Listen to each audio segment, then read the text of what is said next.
All right, so today I'm going to talk about that turtle tank. Now you're going to see footage that doesn't make sense because we were setting it up and our minds were blown. But then you're going to see footage of me talking about the tank and what it's done since then. And, sometimes when you take a break for a little bit, miracles happen. So enjoy. This may be the first egg being laid in the new lay boxes that Dean had built and we put in. A half hour ago? Yeah, they've been waiting. Let's see if we can take a little peek. I did splash some water in there too. Yeah, it's wet enough. That's freaking awesome. That'd be insane if it's like a 2-hour thing. Like the tail's moving sand, so. Yep, and both flippers are moving sand. She's probably just like, why are you watching? This is a private time. So if there's an egg, then you know what happened. All right, it worked, Dean. So an hour ago we put this in there and there's at least 2 eggs. Yeah, I was uncovering this one to get ready to move it to an incubator, which we'll show you in a little bit. And then I accidentally uncovered another one. So there's at least 2. She was ready to go. She's been waiting for us to put this in. And so if we don't want to move it. We want to try to move them as little bit as possible. Right now they're fresh, so what happens is the turtle, as far as I know, attaches to one side of the egg and you don't want to like flip it over and have it rip off.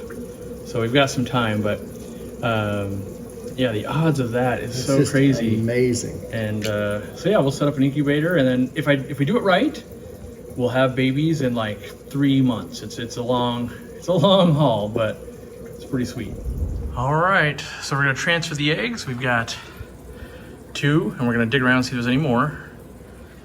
We're gonna put them into the Aquariumcoop specimen container, of course. We've got sand, and then we've got a mixture of stuff that retains, I think it's perlite as they call it, retains water.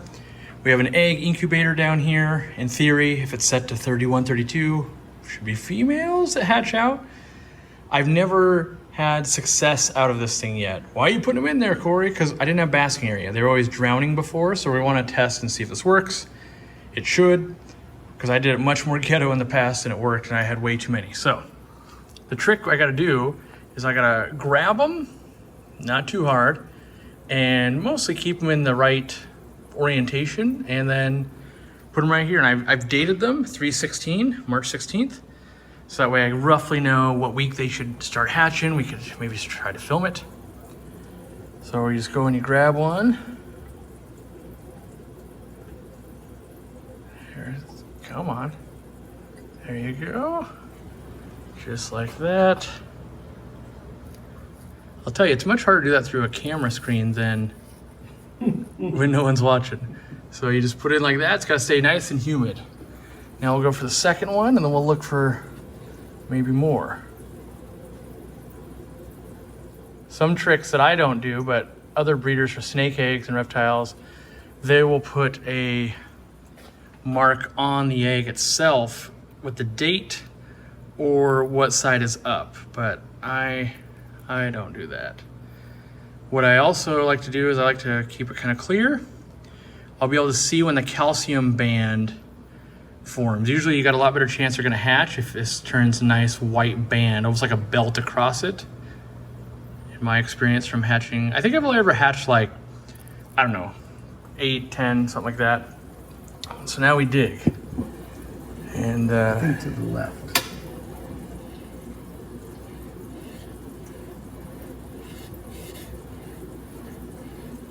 looks like maybe just 2.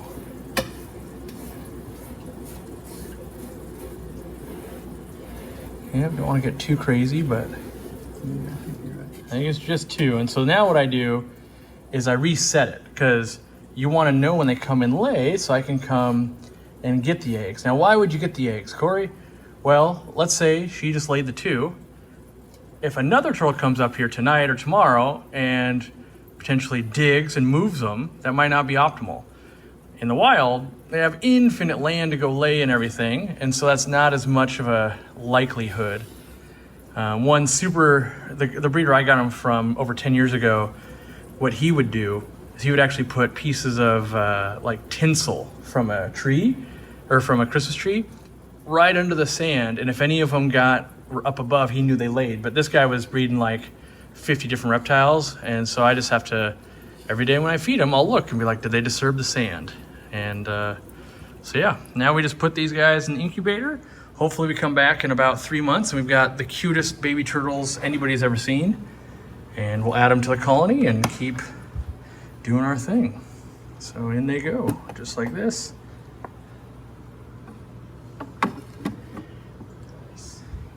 They get that little nighttime light on there. I can turn the light on and off, but normally I just leave it on and kind of, once my wife gets home, she's at Costco right now, she's gonna lose her mind because she loves turtle babies more than about anything. So yeah, not bad for a day's work. Like the fact that within an hour they were laying on that is ridiculous. Blows us both away. Yeah, like still green water, so you might be looking at the tank like, what's going on? Got a UV sterilizer. I forgot to turn the water change system on for 3-4 weeks. And so now we'll change the water out and it'll be good. Got a little bit of algae growth right there. Finally got substrate in. Now we got to decorate it. But first we wanted to get, you know, I guess I didn't even show that off. This whole custom made basking, or not basking, but lay box, it actually goes into the water about that far. And then we use magnets to secure this floating dock that the turtles can use to get up on. So hopefully there's more eggs to come. All right, so this is now been a week since Dean and I worked on this tank. And originally we only filmed the accidental eggs and things like that and none of the actual setup. So I'm gonna go through some of that, what we've done. The first thing, it took us weeks. We had this tank sitting empty, it was green water, and you saw lots of stuff, right? We made some changes and that. And so first, these are mini Musk turtles, which we have eggs of now. These guys are 10 years old. I've had them for 10 years. I've bred them several times. Given away eggs, or not eggs, but babies. They've got blackbeard algae growing on their shells, and this is not the final form. We need to decorate, but this is the first form that we're testing out. Yes, are these shrimps in the turtle tank? Why, yes, they are. And they're coals, so they might have been bad color or brown or not quite as good of orange they need to be, and they're in here just chilling. And the turtles will eventually probably snack on them. They eat snails and things like that, but so far they're not. So maybe I get to have shrimp with turtles. Do I advise you to do that? No, because it probably won't work out for you. I'm not expecting it to work out, but it is. So what we did is we made this lay box, and we had a plastic place do it, and somehow we were slightly off with the water. I think when we measured water, it wasn't full, and so we had to do a little bit. That's why this part sticks up, and we didn't want to cut it. We could modify it, but the whole goal was to make a box, fill it with sand, keep it nice and humid in there, which it is. You can see all the condensation, or maybe the fog, right up in here and on the top, right? So keep it nice and humid for these turtles so that they can get up and bask if they want. They can crawl up here and lay eggs. Now, in the week since we've done this, there's been updates. What? We have more eggs. So now we are actually up to 5 eggs. So 316, now it's, I think, the 24th. And we're just gonna let those keep doing their thing. I'm expecting to put a bunch of smooth kind of not gravel, river rock throughout here, just so they can have something to crawl on. We put crushed coral and sand in the bottom because every time they get up in the sandbox, they're gonna knock some sand down. These guys eat plants, and so plants are unlikely that we're gonna do any in here. And it's mostly just a fun kind of sit and watch tank. It's cloudy still a bit. We need to, play around filtration a little bit, but for now, it's mostly let them get their eggs out of their system, feed them. The water was so green, we found out, because we actually hadn't turned on the auto water change system. So it was fully plumbed and ready, and we tested it, but we didn't hit the button. And so what that looks like is Let me pull out my cell phone here. So here you can see like the lower rack. That's that rack over there. It'll auto water change. 65-gallon pearl weed. And then you've got the mini Musk tank. And we just didn't have the enabled button. So it was sitting like that. And so no water changes were happening. And that's why the water turned green. So now we're playing catch up, and that's why the water is a little bit murky still. We're still, you know, playing that catch up role. And yeah, we're going to hatch out some babies. I got to do a little bit of baby proofing. So we've got 3 months on these eggs. And, you know, once we kind of baby proof it, we'll be able to grow them up in a 40 breeder or something a little bit, then add them to the main tank. These guys eat pretty much anything except for apparently cherry shrimp at the moment. They will eat, you know, frozen bloodworms, frozen brine shrimp, any pellet food put in there, algae wafers, freeze-dried foods, all that kind of stuff. So they're not too picky. They just bumble around and do their thing. They would crawl out of water if we let them. That's why we have the tops all sealed up very, very well. We also want that humidity. And yeah, now it's just making it look good. And that can be hard because these guys are very powerful. Their feet they can really move stuff. They also can bite each other and they'll lock on sometimes, and that's not great. But you don't see any injuries normally. Now, I did try some fish, like some Siamese algae eaters and things, years ago, and the algae eaters actually ate their eyes. So that was not good. These guys have eyes, but I got rid of some that they were blind. The turtle girl had them for a while, and then I think Steenfod Aquatics has them now. And yeah, so you know, I got to be careful with the fish we're going to mix in here. But I've done lots of fish in the past. I just want to get something that won't be aggressive with them, and I started with the shrimp. So now the shrimp are, you know, it's been like a week. If they're going to keep hanging out, especially if I put in more decor, if I put in a stack of rocks somewhere, it's really going to look, or not look, but they're really going to have a place to hide and populate, which I think would be cool because those are little calcium snacks. That's normally what when I feed the snails to them. That's what's happening, is they're just getting a good calcium. I'm going to throw some food in so you guys can watch them eat real quick. So I'm just going to feed these guys some of the extreme kind of monster pellets and just kind of spread them out a little bit. They'll sink down. Close up my lid. Takes a little while for these guys sometimes to eat.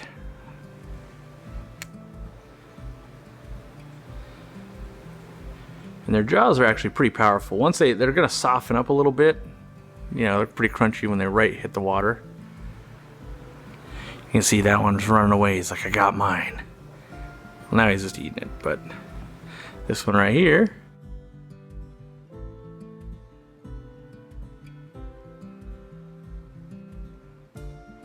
and I know it seems big, but they'll take a whole cube of bloodworms and stuff and run away with it. So I don't want to feed way too small of food. And only out of a little bit of fear is if I feed really small foods, I think they're going to get a little bit of sand and stuff in their digestion, which, you know, they've never had a problem with so far, which is good. But yeah, you can see them kind of searching around in the back.